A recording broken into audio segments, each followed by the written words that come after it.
하는 이유, 비난하지 말아야 하는 이유라는 제목으로 잠시 말씀의 은혜 나누고 기도하겠습니다. 오늘 말씀은 어제 새벽에 나눴던 말씀과 짝을 이루고 있는 말씀입니다. 어제 새벽에 바울은 사람 자랑하지 마라, 이 말은 칭찬, 격려, 이런 거 도무지 하지 말라 하는 뜻이 아닙니다. 이 자랑이라는 말에는 이 사람이 최고다, 이 사람이 이거다, 이렇게 해서 패를 나누지 말라 하는 뜻입니다.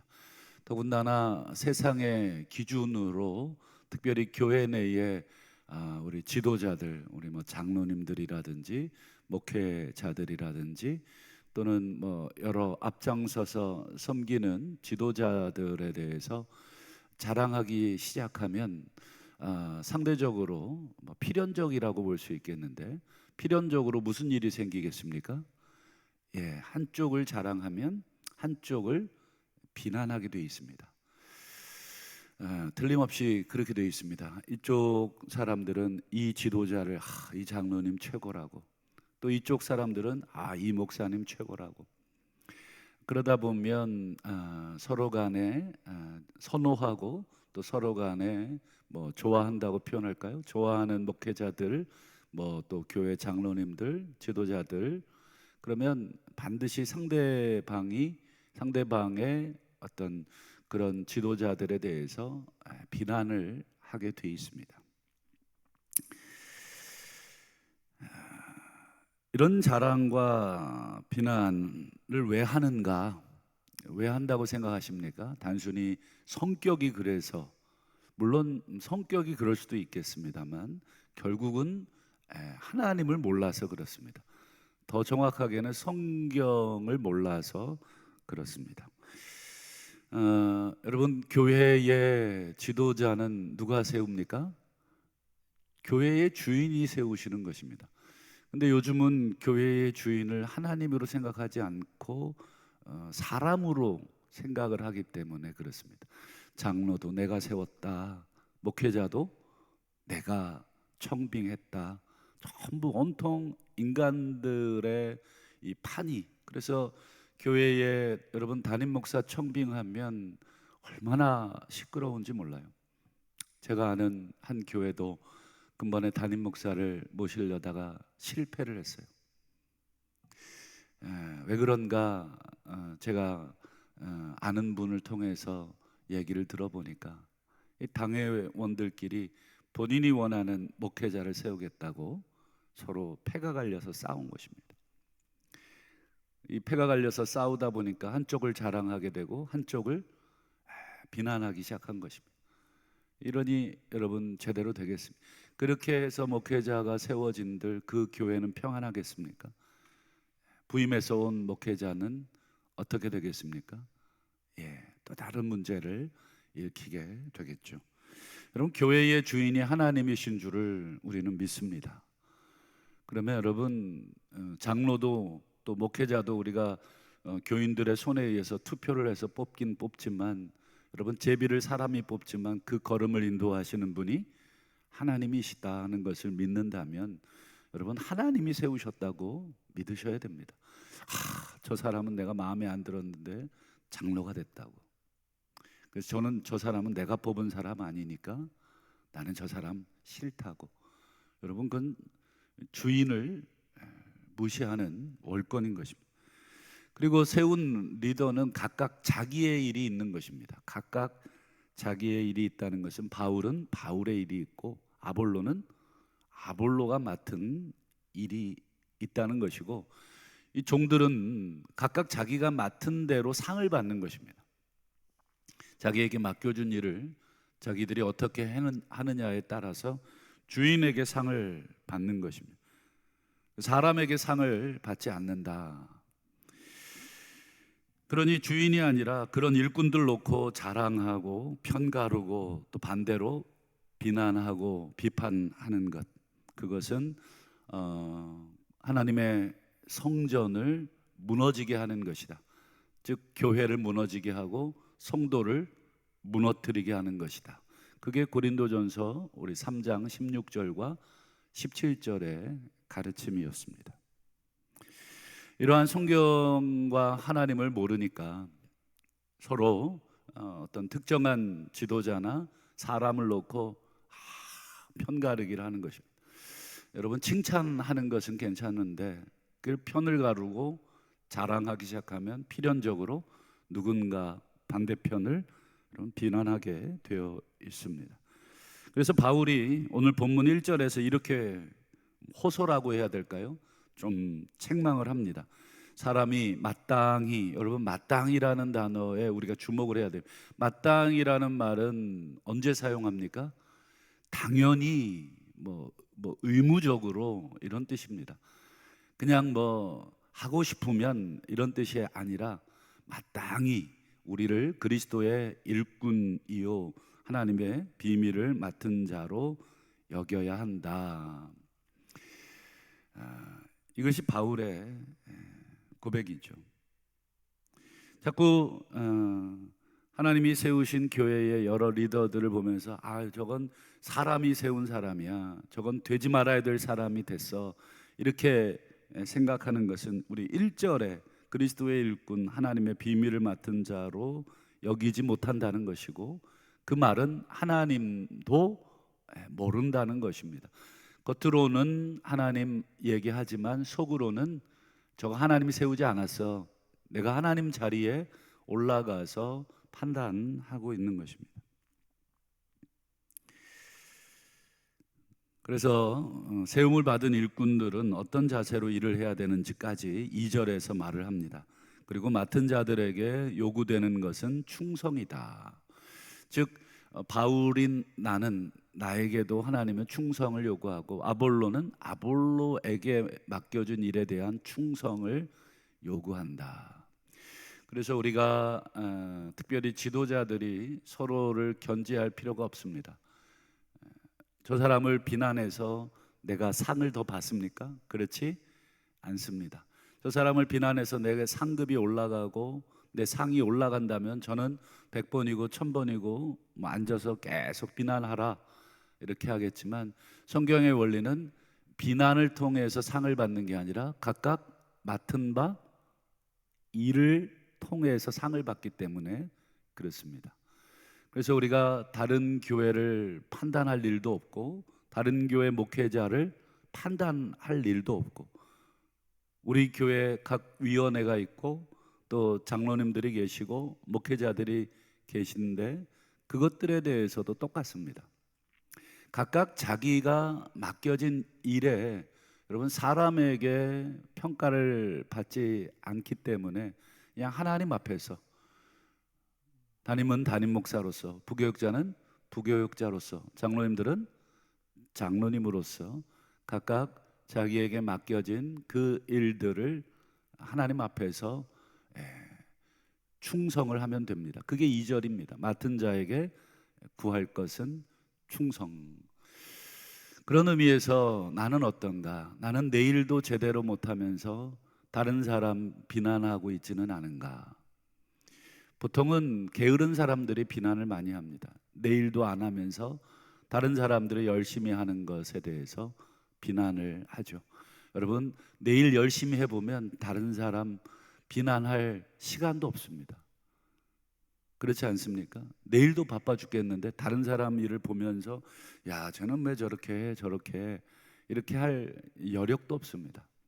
내 일을 하지 않으니까 다른 사람, 내가 일을 하지 않은 것에 대해서 비난을 피하기 위해서 다른 사람을 비난합니다. 무슨 착각을 하냐면 그래야 나도 비난받지 않을 것이라고. 그건 지극히 사람에게 하는 것입니다. 여러분, 사람이 우리에게 상을 주는 존재가 아니기 때문에 우리에게 상을 주는 분은 오직 하나님. 이제 바울이 그 얘기를 하는데, 이제 바울이 조금 개인적인 얘기를 합니다. 고린도 전서에서 개인적인 얘기를 시작하고 고린도 후서에서도 또 개인적인 얘기를 좀 합니다. 바울의 서신 중에 개인적인 얘기를 가장 많이 하는 서신이 고린도 전서와 고린도 후서인데 그만큼 좀 답답했던 부분이 없지 않아 있는 것입니다. 여러분, 우리가 개인적인 이야기를 할 때는 좀 답답한 부분이 있기 때문에 특별히 바울 개인에게 대한 이 비난과 비판이 이 고린도 교회에 조금 많이 있었습니다. 3절을 한번 보실까요? 바울이 뭐라고 개인적인 얘기를 하냐면, 너희에게나 또 다른 사람에게나 내가 판단받는 것. 여기서 판단이라는 말은 뭐 객관적인 판단이라기보다도 비난에 가깝습니다. 비판 또는 비난. 내가 너희에게 비난받고 비판받고 또 다른 사람에게 내가 비난받고 비판받는 것은, 그 다음 보세요, 너무 신경 쓰인다가 아니에요. 내게 너무 작은 일이다, 별로 중요하지 않다. 바울이 성격이 좀 뭐 대담해서 그런가요? 아니요.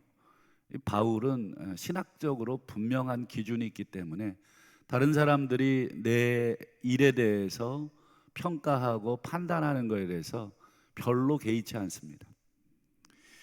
심지어 나도 나를 판단하지 않는다. 나도 지금 내 열심히 일한다, 나 이 정도면 정말 일 잘하고 있다, 이렇게 하지 않는다는 것입니다. 여러분, 다른 사람들이 바울에 대해서 어떤 비난을 했을까 상상을 해봤는데, 바울이 직접 언급한 부분이 있어요. 우리 다음에 보겠습니다만 미리 앞당겨서 보자면, 고린도후서 10장 10절을 한번 미리 보자면, 그들의 말이 두 번째 편지인데, 고린도 교회에 보낸 그의 편지들은 무게가 있고 힘이 있다. 바울의 편지는 무게가 있고 힘이 있다. 아마 고린도 전설을 염두에 둔 말인 것 같습니다. 편지를 보면 명령어도 쓰여 있고 막 성경도 인용돼 있고 굉장히 힘 있게 얘기하지만, 뒤에 보세요. 그가 몸으로 대할 때, 몸으로 대한다는 건 직접 만나보면 약하고 굉장히 약하다.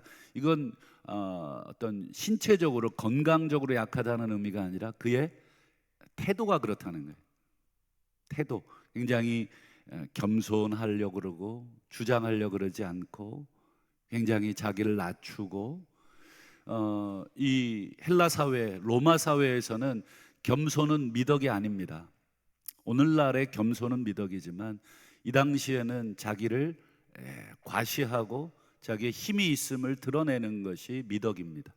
근데 바울은 굉장히 자세를 낮추고 태도를 낮추는, 그 약하다, 야 쟤는 좀 약하냐, 이런 평가를 하고, 그 다음 그 말도 시원하지 않다.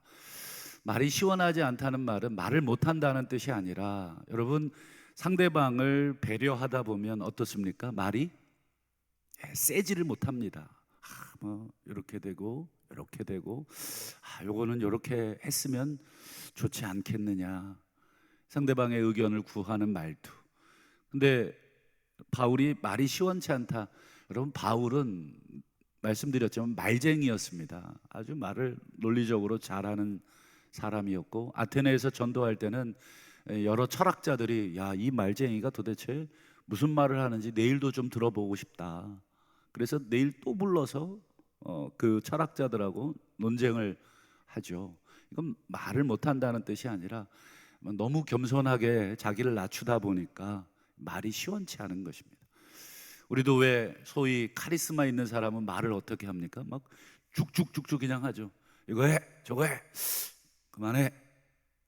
좀 말이 어떻습니까? 좀 무례한 것 같지만 좀 시원시원한 맛이 있는데, 그렇지 않은 분들은 어떻습니까? 상대방을 배려하느라고 말을 좀 조심하게 되고 아끼게 되고 낮추게 되고, 그러니 약간 답답한 것도 없지 않아 있고 그렇습니다. 바울의, 나중에 이제 내일 더 보겠습니다만, 바울이 사람을 대할 때 이 약하고 시원치 않게 대하고 말했던 이유가 있어요.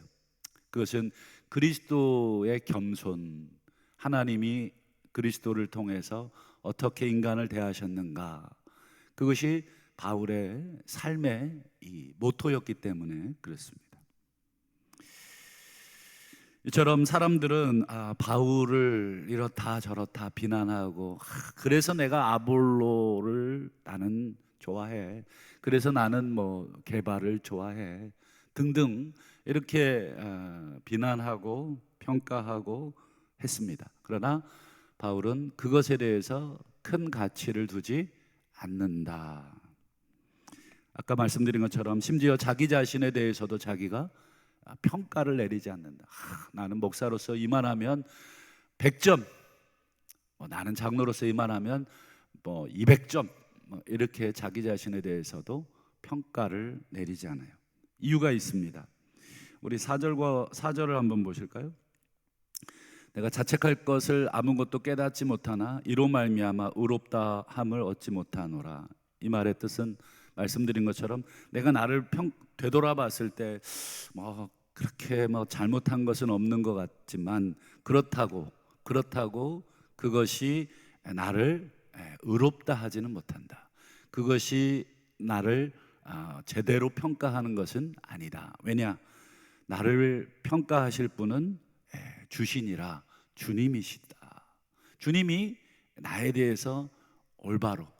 그래서 잠언에도 보면 사람이 자기 길이 옳아 보이지만 결국은 그 마음을 감찰하시는 분은 하나님. 자기 눈에는 이건 괜찮아, 내가 이렇게 해서 나는 그래도 교회를 위해서 내가 제대로 이렇게 잘한 것 같아, 이렇게 평가할 수 있지만 그 평가조차도 부정확한 평가입니다. 저도 그렇습니다. 저도 돌이켜보면 내가 교회를 위해서 얼마나 애썼나. 그러나 정말 내 마음까지 다 뒤집어서 보면 그 안에는 이기적인 마음도 있고, 거기에는 인정의 욕구도 있었고, 거기에는 뭔가 남들이 모르는 어떤 그런 모든 것들이 다 숨어 있는 것들을 정직하게 고백하게 됩니다. 그렇기 때문에 여러분, 나도 나에 대해서 제대로 된 평가를 한다는 것은 불가능합니다. 오직 하나님만이, 오직 주님만이 나를 판단하시고 심판하실 것입니다. 그래서 5절에 보면 바울이 이렇게 말합니다. 그러므로 때가 이르기 전 주님께서 오시기까지 아무것도 판단하지 마십시오. 아무것도라고 하는 것은 어느 누구도 판단하지 마십시오. 저 사람은 왜 저래, 저 사람은 저래. 여러분, 그건 같은 종들 간의 이것 권한이 아니라는 것입니다. 그저 종들은 내게 맡겨준 일을 잘 감당하면 됩니다. 동부교회 담임 목사로서 제가 미담교회 담임 목사를 평가할 필요가 없습니다. 미담교회는 목사가 왜 저래, 알지도 못하면서 제가, 그건 제 권한도 아니고 할 필요도 없습니다. 아까 말씀드린 것처럼 그렇게 해서 제가 상급을 받는 것이 아니기 때문에 오직 저는 제게 맡겨준 이 밭에서, 이 집에서 내가 맡은 일을 할 뿐인 것입니다. 그렇기 때문에 여러분, 다른 동료들을, 다른 지도자들을, 다른 성도들을 여러분 판단할 필요가 전혀 없습니다. 우리가 서로 격려하고 서로 기도해주고 서로 도와주는 것은 맞지만 여러분, 판단은 월권입니다. 그래서 여러분, 5절 하반절을 보시면 주님이 오시면 어떤 여러분 판단을 하시냐면 어둠에 감추었던 것들을 드러내실 것이고 마음의 뜻을 나타내시리라. 즉 같은 말입니다. 어둠에 감추어졌던 것, 즉 마음속에 내가 감춰졌던 것, 내가 지금 열심히 담임 목사로서 일을 하지만 사실은 내 속에 뭐가 있는지 다른 사람은 모르고 나도 사실 모를 때가 있지만 우리 주님이 오시면 내 속에 감춰졌던 그 어둠의 의도, 내 마음의 어둠의 뜻들, 내가 교회를 이용해 먹어야지, 이 교회는 내 밥벌이 수단이지, 교회는 내 명예를 높이는 그런 곳이지, 여러분 그거 드러내지 않는 이상 사람들이 잘 모를 수 있죠. 그러나 주님이 오시면 각각 그 사람에게 하나님으로부터 칭찬이 있을 것이다. 다 드러날 것이다. 이 말이 우리에게 여러분 어떻게 다가오십니까? 그날에 벌거벗은 것처럼 빌립보서의 표현대로 하자면 다 직고하리라. 다 직고하리라. 그 숨은 의도들을 다 얘기하리라 하는 그 말씀. 오늘 우리가 아무리 사람들 앞에는 눈 가리고 아웅할 수 있어도 하나님 앞에서는 우리가 절대로 불가능하다는 것을 믿는다면, 그렇다고 우리가 100% 온전하게 섬길 수 있는 존재 자체가 안 됩니다.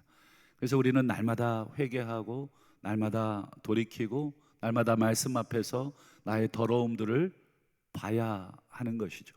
그리고 날마다 제사를 드리듯이 하나님 앞에 기도하고 용서를 구하고, 주님, 오늘도 내 안에 있는 것들이 이렇습니다, 이렇게 고백하는 것입니다.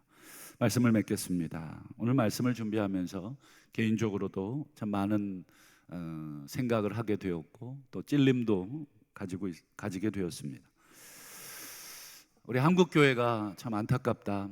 목사들이 너무 인기가 너무 많아졌다. 뭐 어쩔 수 없는 매스컴의 시대이기 때문에, 과거에는 우리 성도님들이 조금 더 젊으셨을 때, 저도 마찬가지로 저희 지역교회 섬기는 거 외에는, 내가 담당했던 부서 목사님 외에는, 또 담임 목사님 외에는 다른 목회자들에 대해서 우리가 평가를 하거나 들어볼 일도 없었는데, 요즘은 너무 많은 매스컴을 통해서 손가락 하나 클릭하면 미국에 있는 목회자들, 죄송합니다, 저는 영어권에 있는 목회자들 것까지 다 듣습니다. 그런데 저는 한 번도 그분들에 대해서 누군가에게 자랑하거나 링크를 보내질 않습니다. 여러분, 그 사람을 우리가 높이는 것은 하나님 앞에서 옳지 않기 때문에 그렇습니다. 그 사람을 내가 좋아할 수는 있어도, 그러나 다른 사람에게 그 사람을 자랑하는 것은 옳지 않습니다. 그렇기 때문에 여러분, 내가 너무 요즘 목회자들을 너무 자랑하고 있지 않은가? 여러분, 목회자 자랑하지 마십시오. 어디 가서 동부교회 담임 목사 자랑할 일도 없으시겠지만 자랑의 자자도 꺼내지 마시고, 다른 교회 목회자들을 또 우리 교회에 자랑할 일도 하지 마십시오. 우리 교회 장로님들 다른 교회에 가서 여러분 칭찬은 하시죠. 아유, 너무 열심히 하시는 것 같다, 그렇게 칭찬하고 격려를 하시지만, 여러분 자랑하는 것은 여러분 교회 내에 여러분 성경적이지를 않습니다. 그저 우리가 맡은 이 밭에서 여러분 충성을 다하시고, 우리 주님 다시 오실 때 저 문 끝에서 기다리실 주님께서 내 속에 있는 어둠에 감추었던 것들을 드러내실 때 부끄러움이 없을 수 있도록 다시금 오늘 하루도 우리 자신을 돌이켜 보시는 그런 지혜로운 종들이 다 되실 수 있기를 주님의 이름으로 축원합니다.